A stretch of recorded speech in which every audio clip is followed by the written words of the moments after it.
ওরা চাইছিল কোরআনের আওয়াজকে বন্ধ করে দিতে, আল্লাহ তাআলা বললেন যে না না না, কোরআনের আওয়াজ বন্ধ হবে না, তোরাই বন্ধ হয়ে যাবে। ঠিক কিনা কও? এখন এই পরিচয় দিলেও শেষ হয়ে যায়। ঠিক কিনা কও? পরিচয় দিলেও এখন বল যে আমি অমুক দলের লোক ছিলাম, এই পরিচয়টা দেওয়ার সাহসটাও নাই। ওরা চাইছিল কোরআনকে বন্ধ করে দিবে, এই জন্য কোরআনের মাহফিলে এসে মাঝে মধ্যে হুজুরদেরকে ভয় দেখায়। আছে না নাই? কথা বলেন, দেখেন নাই আপনারা? যখন এ করছে, কিছু ইমানদার পাবলিক আছে, এরা আবার জুতা দিয়ে এদেরকে আপ্যায়ন করছে। ঠিক কিনা কথা বলেন, ঠিক কিনা? একটা জিনিস সবসময় মনে রাখবেন, যখন যেই থাকুক না কেন ক্ষমতায়, আর যেই ক্ষমতার দাপট দেখাই চলুক না কেন, যদি তার উপরে কখনো জুতার বৃষ্টি হয়, মনে করবেন এর সাথে নমরুদের সাথে সম্পর্ক আছে। কার সাথে? কথা বলেন, কার সাথে? কারণ নমরুদ মরছে কিসের বাড়ি খেয়া? সবাই কয় না, কিসের বাড়ি খেয়া? জুতার বাড়ি খেয়া মরছে। তার মানে যে জুতার বাড়ি খাবে তে নমরুদের খালাতো ভাই। ঠিক কিনা কম? কথা বলেন, ঠিক কিনা? ওরা চাইছে কোরআনের আওয়াজকে বন্ধ করে দিবে। আমার আল্লাহ রাব্বুল আলামিন তাৎক্ষণিক ওদের একজনের জবান দিয়া রাজাকারের বাচ্চা কথাটা বের করে বাংলার জমিন থেকে মুহূর্তের মধ্যে স্থানান্তরিত করে বাপের বাড়ি দিল্লিতে পাঠিয়ে দিয়েছে। ঠিক কিনা কম? আর এখন সুযোগ নাই কোরআনের আওয়াজ বন্ধ করার জন্য। আল্লাহ বলেন ইউরিদুনা লিউতফিউ নূরাল্লাহ, ওরা কোরআন বন্ধ করতে চাবে নিজেদের ফু দিয়ে। আল্লাহ বলেন আল্লাহু মুতিম্মু নূরি, আমি আল্লাহ কোরআনকে আরো পরিপূর্ণতা দান করব। আল্লাহ ওদেরকে বিদায় করে দিলেন, আমাদের কোরআনকে আল্লাহ প্রধান উপদেষ্টা পর্যন্ত পৌঁছায় দিলেন। কথা বলেন, ঠিক কিনা? দেন নাই? আপনারা দেখেন নাই কয়েকদিন আগে প্রধান উপদেষ্টা বাইতুল মুকাররমের খতিব অন্যান্য উলামায়ে কেরামদেরকে নিয়ে পরামর্শ করছেন কি করেন নাই? কথা বলেন, করছেন কি করেন নাই? ওরা চাইছিল কোরআনের আওয়াজকে বন্ধ করে দিতে। আমার আল্লাহ রাব্বুল আলামিন চান নাই কোরআনের আওয়াজ বন্ধ হোক, কারণ দুনিয়ার সব বন্ধ হয়ে যাবে, আমার আল্লাহ এই কোরআনের আওয়াজ কেউ বন্ধ করতে পারবে না। ঠিক কিনা? পারবে কেউ? পারবে? আমরা কোরআনের সাথে আছি না নাই? কথা বলেন, আছি না নাই? তবে সাবধান, এখনো কিছু নাস্তিক মুরতাদ বাংলায় আছে না নাই? কথা বলেন, আছে না নাই? আমরা দেখেছি এই বাংলার দ্বিতীয় স্বাধীনতা লাভ করেছে 5ই আগস্টে, 5ই জুলাইতে যখন স্বাধীনতা লাভ করেছে, সেই স্বাধীনতার প্রধান স্লোগান ছিল নারায়ে তাকবীর। ঠিক কিনা? কথা বলেন, ঠিক কিনা? নারায়ে তাকবীরের মাধ্যমেই কিন্তু এই বাতিল পালাতে বাধ্য হয়েছে। আমি কি বলবো না? নারায়ে তাকবীরের স্লোগান আপনারা শুনেন নাই? যেই শাহবাগের নাস্তিকরা তাদের মাথা উঁচু করে দাঁড়াইছিল, ওই শাহবাগেই আল্লাহ রাব্বুল আলামিন এই কোরআনের স্লোগান জারি করে দিয়েছেন। ঠিক কিনা? ওই শাহবাগ থেকেই আন্দোলন হয়ে বাংলাদেশের নাস্তিকদেরকে উৎখাত করেছেন। ঠিক কিনা? এখনো কিছু নাস্তিক মুরতাদ রয়ে গেছে। প্রিয় ভাইরা, আমরা যদি এখনো সোচ্চার না হই, ওদের বিরুদ্ধে যদি আমাদের কণ্ঠকে বুলন্দ আরো না করি, সামনের দিকে ওরা এমন কঠোর শক্তিশালী হয়ে আসবে, আমাদের কিন্তু অবস্থা আরো খারাপ হয়ে যাবে। ঠিক কিনা? সুতরাং আমাদেরকে এখনো বাতিলের ব্যাপারে সোচ্চার হতে হবে। পারবো না ইনশাআল্লাহ? পারবো না ইনশাআল্লাহ? ওরা শক্তি অর্জন করার জন্য কখনো সচিবালয়ে আগুন দেয়, কথা কয় না। ওরা সোচ্চার হওয়ার জন্য কখনো আনসার সেজে আসে না নাই? আবার কিছু হুজুরও সেজে আসে না নাই? আল্লাহ এদের থেকে আমাদের হেফাজত করুন। জোরে কোন আমিন। আর জোরে বলেন আমিন। কে বড়? সবচেয়ে বড় কে? জীবনের সব আওয়াজটুকু ছেড়ে দিয়ে বলেন কে? আমার আল্লাহর মহব্বত নিয়ে একটা ডাক দিয়া বলেন কে? আমার আল্লাহ রাব্বুল আলামিন সবচেয়ে বড়। এত বড় যেই বড়ত্বের কোনো সীমানা নাই। ঠিক কিনা? কোন 1 নম্বরে আল্লাহ বড়, 2 নম্বরে কি বড়, 3 নম্বরে কার চরিত্র বড়? আমার নবীর চরিত্র বড়। 4র্থ নম্বরে কি বড়? কারণ এই কোরআনে আল্লাহ রাব্বুল আলামিন দুনিয়ার সব কিছু রাখছেন কি রাখেন নাই? কথা বলেন, রাখছেন কি রাখেন নাই? কোরআনে কেমিস্ট্রি আছে না নাই? ফিজিক্স আছে না নাই? বায়োলজি আছে না নাই? কোরআনে মহাকাশ আছে না নাই? জমিন আছে না নাই? দুনিয়া আছে না নাই? আখিরাত আছে না নাই? পৃথিবীর ভিতরে এমন কোন জিনিস নাই, আপনার ব্যক্তি জীবন, সামাজিক জীবন, পারিবারিক জীবন, রাষ্ট্রীয় জীবন, জাতীয় জীবন, যত রকমের যা কিছু আছে সব কিছু কোরআনে আছে না? সব কিছুর সমাধানে কোরআন দিতে পারে কি পারে না? এজন্য আমাদের একটা স্লোগান, সবকিছুর সমাধান দিতে পারে।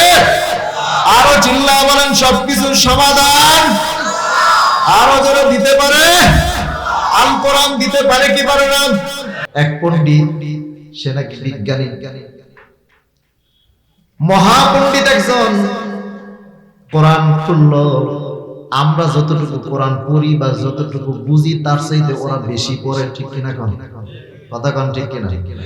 আমরা যতটুকু কোরআন পড়ি, আমরা পড়ি কিরকম? আমাদের হুজুররাও আমরা কিরকম পড়ি? কোরআন শরীফ পড়তে থাকি, বাস খতম দিতে থাকি, বা সর্বোচ্চ তরজমা দেখি বা তাফসীর দেখি। ওরা শুধু এতটুকু দেখে না। আরেক দিকে যাই তাহলে বুঝবেন। আমরা সবাই সূরা ফিল পড়ছি না? হুজুররা সবাই পড়ছে, এখানে যারা আছে আমার মনে হয় সবাই সূরা ফিল পড়ছেন এবং অনেকে তরজমাও জানেন কিনা? তা আমি সূরা ফিলের তাফসীর করলে 5-6 ঘন্টা করতে পারবো ইনশাআল্লাহ। কিন্তু এই 5-6 ঘন্টার ভিতরে আমি যা বলবো, সূরা ফিলের শুরু থেকে শেষ পর্যন্ত পুরো ঘটনা, একেবারে ওই বাদশা থেকে শুরু করে আব্রাহাতুল আশরাম কিভাবে বাদশা হয়েছে, আব্রাহা কিভাবে গভর্নর হয়েছে, সেখান থেকে শুরু করে কাবা ঘর কিভাবে ধ্বংস করতে আসছে, সে কিভাবে ধ্বংস হয়েছে, এই বিষয়গুলোই আমরা শিখেছি, ঠিক কিনা? বা এগুলোই আমরা তাফসীর করি বা আমরা এতটুকুই বুঝি। কিন্তু ওরা এতটুকু বুঝে না, এগুলি শিখে না। হিটলার নাম শুনছেন আপনারা? কথা কয় না। হিটলারের নাম শুনেননি? হিটলার সে কি করলো?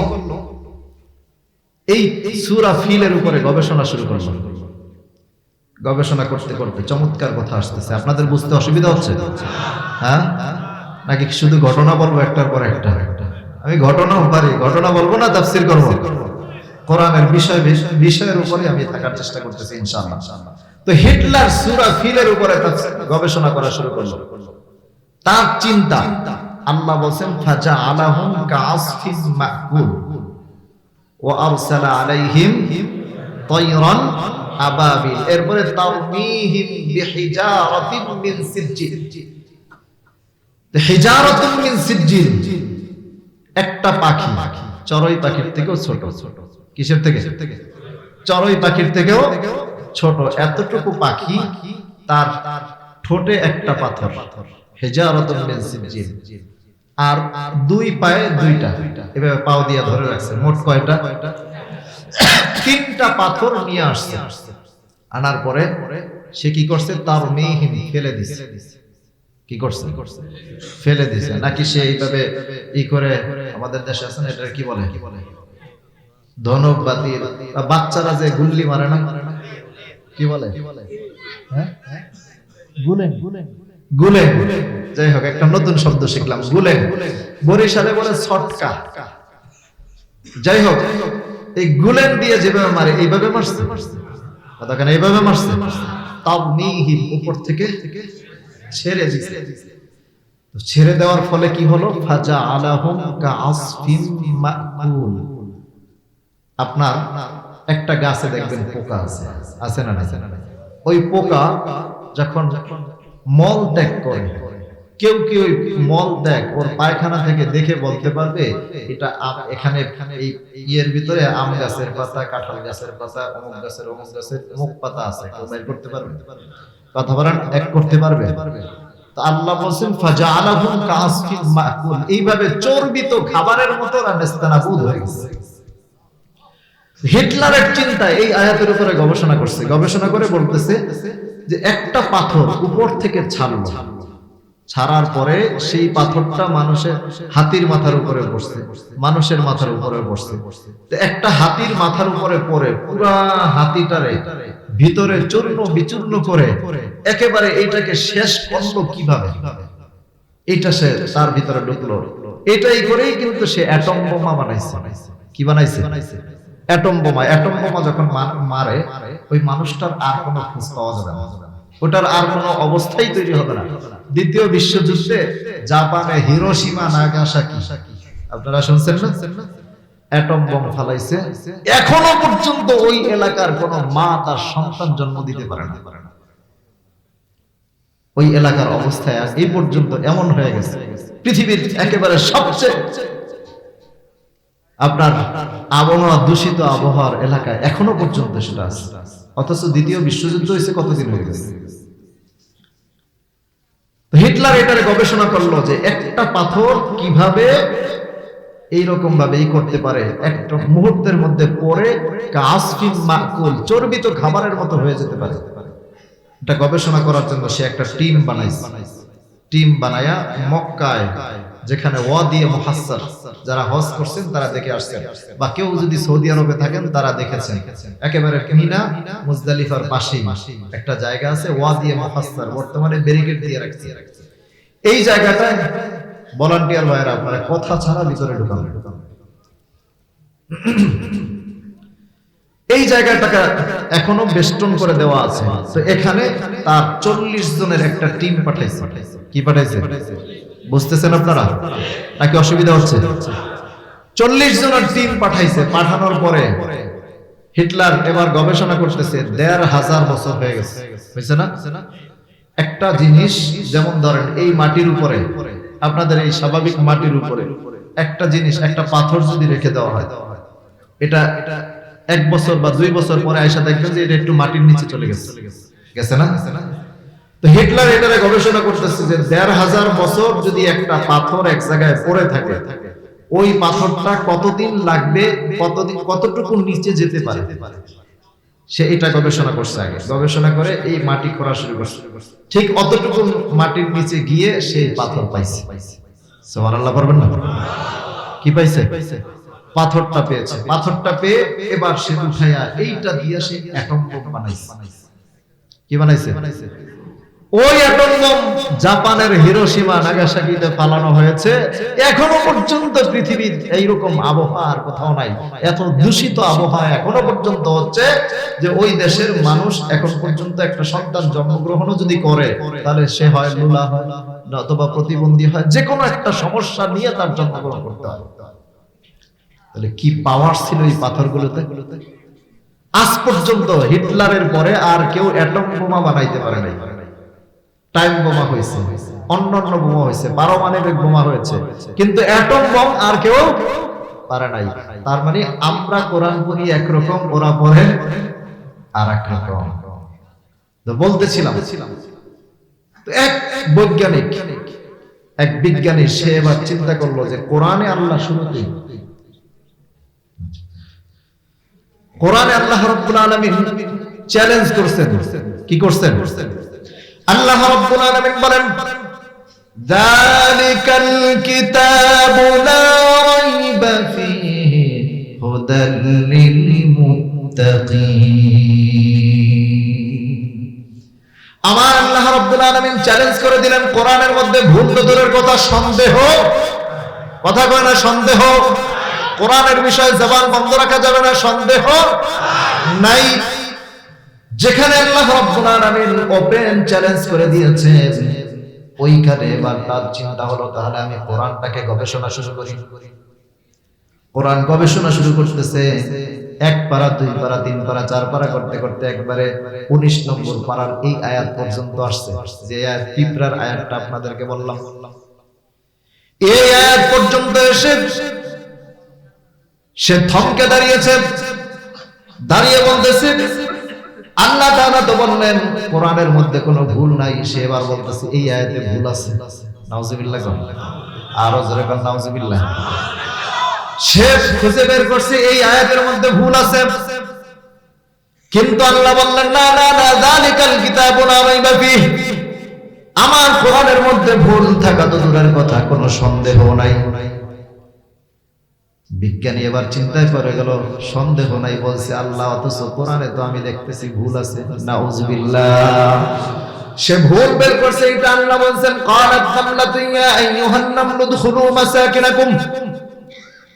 আল্লাহ তাআলা পিঁপড়াদেরকে বললেন, পিঁপড়ারা তো শুনছে সুলাইমানের আওয়াজ, আবার পিঁপড়া ভাষণ দিছে, অন্য পিঁপড়াও শুনছে। এবার ও চিন্তা করলো, পিঁপড়ার তো কানই নাই। কি নাই? কথা কয় না, কি নাই? ও দেখতেছে সব মানুষ একমত, সবাই বিজ্ঞান গবেষণা করতেছে, পিঁপড়ার কোনো কান নাই, শুধু মাথা। কি আছে? কথা কান। আচ্ছা, কান না থাকলে কি শোনা যায়? কথা কান শোনা যায়? এখন এর থিওরি, এর কাছে কি আছে? ঠিক আছে, সে দেখলো যে পিঁপড়ার তো কান নাই, আর আল্লাহ বলছে পিঁপড়া শুনছে, তাহলে পিঁপড়া শুনলো কিভাবে? প্রশ্ন আসে কিনা? যেহেতু কান নাই আর আল্লাহ বলছে শুনছে, তাহলে কোরআনে ভুল আছে। নাউজুবিল্লাহ। সে একদিকে দেখলো আল্লাহর চ্যালেঞ্জ, অন্যদিকে দেখতেছে দুনিয়ার নিজামের বাইরে পিঁপড়ার কান নাই, অথচ পিঁপড়া শুনলো কিভাবে? যেহেতু সাংঘর্ষিক, এবার সে পিঁপড়ার উপরে গবেষণা শুরু করে দিল। পিঁপড়ার উপরে গবেষণা করতেছে, গবেষণা করতে করতে দেখতেছে পিঁপড়ার ঠিক কান নাই, মাথার ভিতরে কোনো কান নাই। তবে পিঁপড়া, আমরা যে কানে শুনি, এই কানের ভিতরে দেখবেন কিছু পর্দা আছে, আছে না নাই? আমরা বলি না একটা থাপ্পড় দিয়ে কানের পর্দা ফাটায় দিল, বলে কি বলে না? যার কানের পর্দা ফেটে যায় সে আর কানে শুনে না। শুনে শুনে কানের পর্দা আছে, আমরা যে আওয়াজগুলো দিচ্ছি এই আওয়াজগুলো আপনার কানের কাছে যায়, পর্দার ভিতরে যায়, এটাকে ভাইব্রেশন হয়। কি হয়? কম্পন সৃষ্টি হয়। ওই কম্পনের মাধ্যমে আমরা আওয়াজগুলো আমাদের মগজের মধ্যে পাই, কম্পনের মাধ্যমে আমরা আমাদের আওয়াজগুলো এখানে গ্রহণ করি। এবার বিজ্ঞানী গবেষণা করতেছে পিঁপড়ার দিকে, পিঁপড়ার দিকে গবেষণা করতে করতে দেখতেছে পিঁপড়ার তো কান নাই, তার ভাইব্রেশন হবে কিভাবে? তবে পিঁপড়ার পাওটা এরকম ভাঁজ করা আছে না নাই? পিঁপড়ার যে পাও ভাঁজ করা আছে, ওই ভাঁজের মধ্যে একটা ভাইব্রেশন সিস্টেম আল্লাহ তাআলা তৈরি করে দিয়েছেন। ওইটা যদিও কান না, ওই পর্দাটা ভাইব্রেশন হয়, ভাইব্রেশনের মাধ্যমে পিঁপড়ার মগজ দিমাগের ভিতরে আল্লাহ তার আওয়াজটা পৌঁছায় দেয়। বিজ্ঞানী দেখলো না, পিঁপড়ার কান না থাকলেও শোনার ক্ষমতা আছে। এবার বিজ্ঞানী বলল, এতদিন পর্যন্ত চেষ্টা করে কোরআনের একটা ভুল বের করার চেষ্টা করলাম, না না না, সম্ভব হলো না। এবার আমার বুঝতে পারলাম এই কোরআনে আর কোনোদিন ভুল তো দূরের কথা, কোনো সন্দেহ থাকতে পারে না। বিজ্ঞানী এবার বলল, আমি পরে নিলাম লা ইলাহা ইল্লাল্লাহ মুহাম্মাদুর রাসূলুল্লাহ সাল্লাল্লাহু আলাইহি ওয়াসাল্লাম। ভাইরা আমার, বন্ধুরা আমার, তো বলতেছিলাম সুলাইমান আলাইহিস সালামকে আল্লাহ পাখির ভাষা শিখাইছেন, তাকে আল্লাহ রাব্বুল আলামিন জ্ঞানী বানায়া দিয়েছেন, তিনিও জ্ঞানী। আল্লাহ বলেন, ওয়ালাকাদ আতাইনা দাউদা ওয়া সুলাইমানা ইলমা, আমি সুলাইমান এবং দাউদ আলাইহিস সালাম দুইজনকে জ্ঞানী বানাইছি। হযরত আদমরে জ্ঞানী বানাইছেন, সাবজেক্ট ওয়ারি জ্ঞান, মনে আছে না? বিষয় ভিত্তিক জ্ঞানী বানিয়েছেন। তার মানে আদম আলাইহিস সালামের অনার্স ছিল, মাস্টার্স ছিল কিসের উপরে? মারিফাতের উপরে। আমি যুগের ভাষায় বলতেছি, হযরত খিজির আলাইহিস সালামের পড়াশোনা ছিল, তার জ্ঞান ছিল ইলমে লাদুনির উপরে। হযরত লোকমান আলাইহিস সালামের জ্ঞান ছিল বিজ্ঞানের উপরে। কিসের উপরে? খিজির আলাইহিস সালাম রাস্তা দিয়ে হাঁটতেন, গাছপালা তরুলতার সঙ্গে কথা বলতেন। গাছ তাকে বলে দিত, আমার পাতা খাইলে এই লাভ, আমার ফল খাইলে ওই লাভ। লতা পাতা তারে কথা বলতো, তারে চিকিৎসা বিজ্ঞান, তাকে বিজ্ঞান শেখানো হয়েছে। আল্লাহ তারে বললেন, ওয়ালাকাদ আতাইনা লুকমানাল হিকমাতা, আমি আল্লাহ লোকমানকে জ্ঞানী বানায়া দিয়েছি। হযরত দাউদ এবং সুলাইমান আলাইহিস সালামকে আল্লাহ তাআলা জ্ঞানী বানিয়েছেন। এবার আল্লাহ রাব্বুল আলামিন আরো একজনকে জ্ঞানী বানাইছেন, তার নাম হলো মুহাম্মাদুর রাসূলুল্লাহ সাল্লাল্লাহু আলাইহি ওয়াসাল্লাম। আল্লাহ রাব্বুল আলামিন বলেন, আর রহমান আল্লামাল কুরআন খালাকাল ইনসানা আল্লামাহুল বায়ান। আল্লাহ রাব্বুল আলামিন নবীকে বললেন আল্লামাহুল বায়ান। অধিকাংশ মুফাসসির ব্যাখ্যা করেছেন, আই আল্লামা মুহাম্মাদান সাল্লাল্লাহু আলাইহি ওয়াসাল্লাম ইলমা মা কানা ওয়া মা ইয়াকুনু, গোটা জগতের সব জ্ঞান আমার আল্লাহ তাআলা আমার নবীকে শিখায়া দিয়েছেন। সুবহানাল্লাহ। কেমন করে শিখায়া দিলেন? কারণ আল্লাহ তাআলা আমার নবীকে কোরআন দিয়েছেন। কি দিয়েছেন?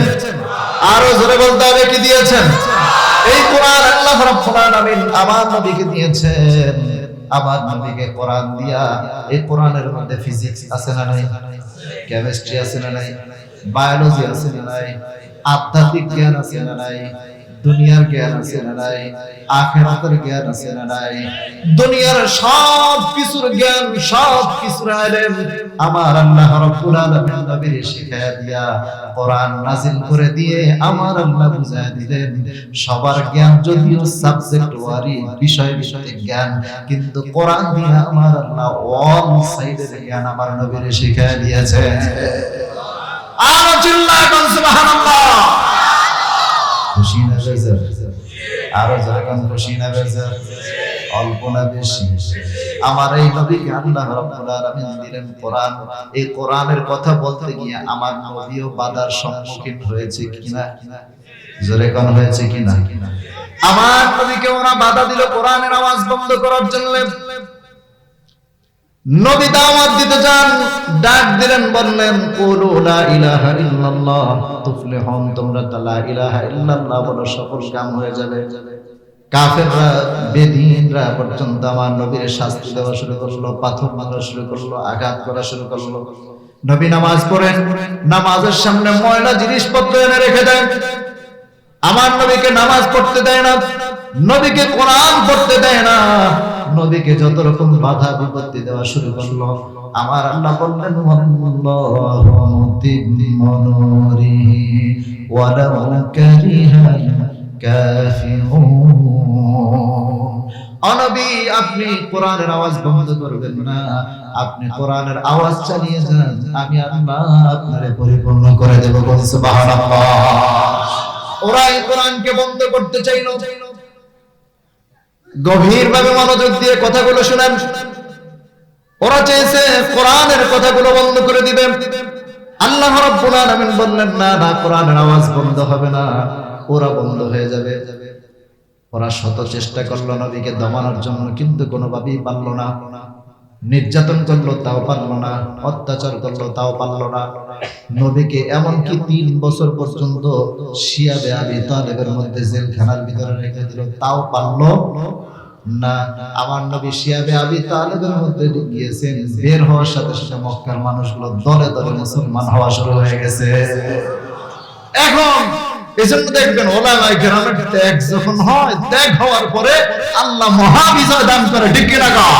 যেটা আমাদের বাংলাদেশে হয়েছে গত সময় ওলামায়ে কেরাম, আল্লামা মামুনুল হক, আজকের মাহফিলের প্রধান মেহমান আল্লামা জুনায়েদ আল হাবিব দামাত বারাকাতুহুল আলিয়ার মতো এমন বয়োজ্যেষ্ঠ মুরব্বিরা যখন জেলখানায় আবদ্ধ ছিলেন, তাদের বের হওয়ার পরে আল্লাহ বাংলার জমিনে কোরআনকে বিজয় দিয়ে দিলেন। ওলামায়ে কেরামের ত্যাগের বিনিময়ে তারা জেলখানায় গিয়ে আল্লাহর কাছে দোয়া করেছিলেন, আল্লাহ এই দেশটাকে জালেম থেকে মুক্ত করে দাও। তাদের দোয়ার বদৌলতে আমরা আজকে 5 তারিখে 36 জুলাই আমরা এই বাংলাদেশের মতো স্বাধীনতা পেয়েছি। কথা বলেন ঠিক না? সুতরাং ওলামায়ে কেরাম ত্যাগ করেছে, আমরা পেয়েছি। আমরা শুধু মিছিল মিটিং করলেই হইতো না, এর আগে বছরের পর বছর, মাসের পর মাস বাংলাদেশে হরতাল হয়েছে কিনা? কথা বলেন হয়েছে কিনা? মাসকে মাস, দিনকে দিন হরতাল হয়েছে, কিন্তু বাংলাদেশের কিছুই করতে পারে নাই। কথা কম ঠিক কিনা? এরকম আন্দোলন অনেক হয়েছে, কিন্তু কাজ হয় নাই। যখনই ওলামায়ে কেরাম ত্যাগ করেছেন, আল্লাহ রাব্বুল আলামিন বিজয় দান করে দিয়েছেন। এজন্য আমাদের বুঝতে হবে, ওলামায়ে কেরামের কদর বুঝতে হবে। ঠিক কিনা? ওরা চাইলো কোরআনের আওয়াজকে বন্ধ করবে, পারল না। অত্যাচার করলো, তাও পারল না।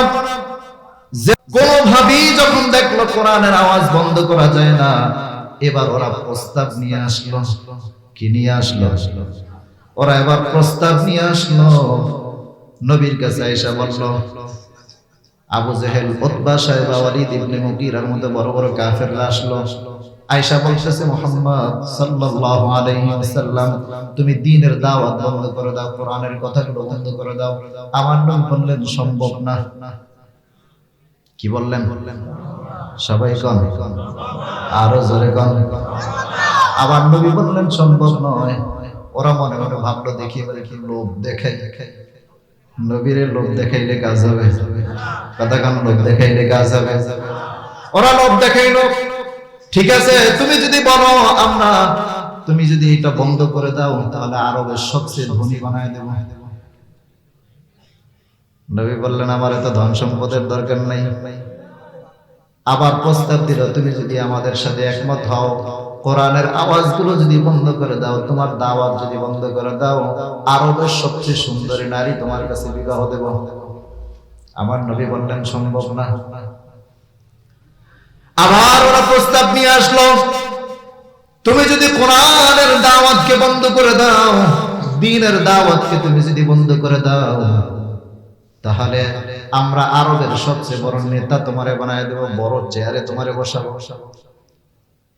বলে না সম্ভব না। তার মানে সম্পদের লোভ দেখাইলো, নেতৃত্বের লোভ দেখাইলো। আমার নবীকে ওরা নারীর লোভ দেখাইলো, বাড়ির লোভ, গাড়ির লোভ, সব ধরনের লোভ দেখাইলো। দেখানোর পরে আমার আল্লাহ তাআলার পয়গম্বর নবী মুহাম্মদুর রাসূলুল্লাহ সাল্লাল্লাহু আলাইহি ওয়াসাল্লাম যে উত্তরটা দিলেন, আমার আল্লাহর হাবিবের উত্তরে আল্লাহ খুশি হইয়া আমার আল্লাহ তাআলা আরো বড় পুরস্কার দিয়ে দিলেন। আমার নবী উত্তর দিলেন, ওয়াল্লাহি আল্লাহর কসম করে বলি, রে আরবের কাফেররা, রে জালেমরা, ভালো করে শুনে রাখ, তোরা আমাদেরকে লোভ দেখাইলি, তোরা আমাকে লোভ দেখাইলি, নারীর লোভ দেখাইলি, বাড়ির লোভ দেখাইলি, সম্পদের লোভ দেখাইলি, নেতৃত্বের লোভ দেখাইলি। আল্লাহর কসম করে বলি, আল্লাহর কসম করে বলি, আল্লাহ লাউ ওয়াদাতুমুশ শামসা আলা ইয়ামিনি ওয়াল কমারা আলা ইয়াসারি, দিনের বেলা যদি সূর্যটা ওঠে, ওই সূর্যটা যদি তোরা আমার ডান হাতে এনে দাও, রাতের বেলা যে চাঁদটা ওঠে, ওই চাঁদটা যদি আমার বাম হাতে এনে দাও, দুনিয়ার সম্পদ তো দূরের কথা, এই দুইটা জিনিস যদি, দুইটা গ্রহ, একটা সূর্য আর একটা চন্দ্র, যেটা দুনিয়ার মানুষকে আলোকিত করে, এই দুইটা জিনিস যদি আমার দুই হাতে আয়না হাতিয়ে করে দাও, এরপরও 3 পরিমাণ আমি কোরআনের পথ থেকে বিমুখ হতে পারবো না। আল্লাহু আকবার। আমার আল্লাহ খুশি হয়ে গেলেন, সঙ্গে সঙ্গে বললেন, রে জিবরাইল, ওরা আমার নবীর প্রস্তাব দিয়েছে, আমার নবী এমন ভাবে প্রত্যাখ্যান করেছেন, আমি আল্লাহ খুশি হয়ে গেলাম। যারে যা জিবরাইল, সূরা বনী ইসরাঈলের মধ্যে আল্লাহ বলেন, সুবহানাল্লাযী আসরা বিআবদিহি লাইলাম মিনাল মাসজিদিল হারাম ইলাল মাসজিদিল আকসা